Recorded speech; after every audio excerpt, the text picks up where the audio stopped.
گلستان چی نویسم؟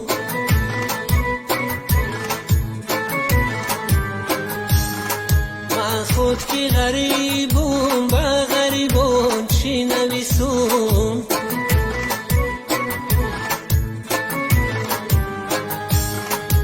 از گلشنی گلزار با گلستان چی نویسم؟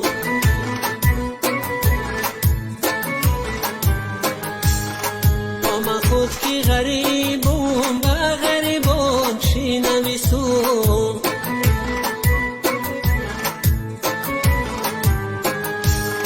در ملک غریب گشتم با دل پرخون، در ملک غریب گشتم با دل پرخون، با این دل پرخون با عزیزان چی نویسم؟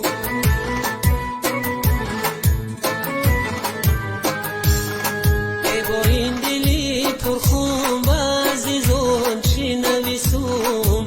ای دوست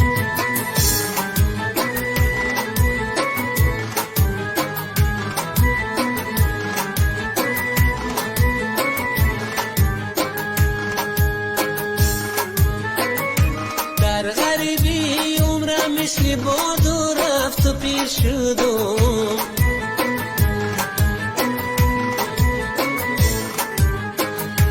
در خیالی زندگی بودم ولی دلگیر شدم،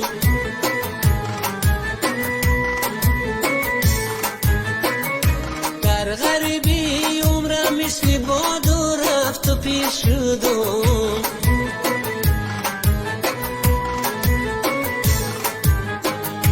در خیالی زندگی بودم ولی دلگیر شدم.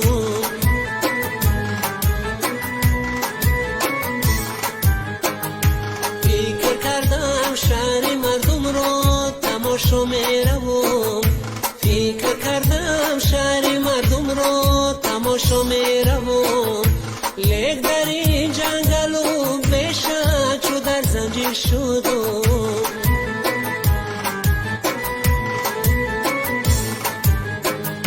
لیک در این جنگل و بشه چو در زنجیر شدم. ای دوست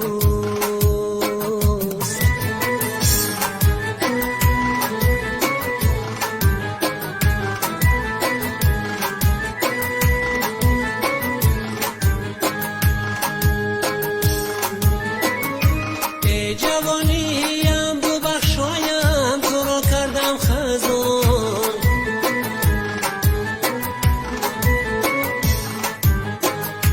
با امیدی زندگی و لقمه نان شدم،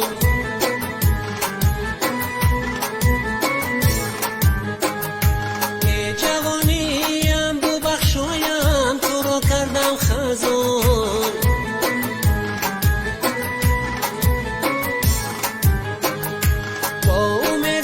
زندگی و لقمه نان شدم،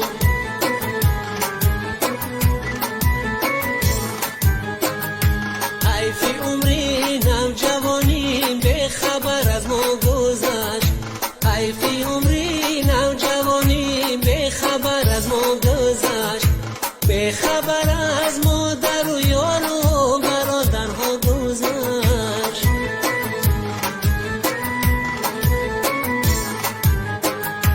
به خبر از مادر و یار و برادرها گذشت، به خبر از مادر و یار و برادرها گذشت، به خبر از مادر و یار